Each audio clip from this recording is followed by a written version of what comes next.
It's on a substantive issue. The opposition leader has already indicated that the Data Protection Act is making its way through Parliament through a joint select committee. And I would say we have had over close to 50 submissions, and we are now putting those submissions together.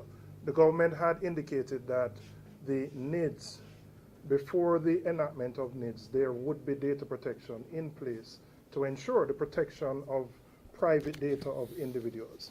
So right now there is no provision for a Data Protection Act as we speak.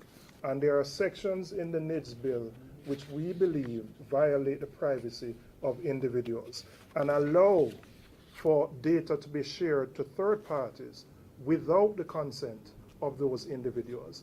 And we believe that is a very dangerous clause in this bill, and it could have been dealt with if the Data Protection Act was in place. And again, the government could have subjected the NIDS bill, as the opposition had argued, to a joint select committee of Parliament because it is far more wide-ranging than the Data Protection Act. But they have gone ahead with a bill which we believe to be fundamentally flawed, and that is why we believe the only correct course of action is for the courts to make a determination about these specific clauses. We're going to close, and now we'll invite questions from members of the media. Just identify yourself and the media house which you're from.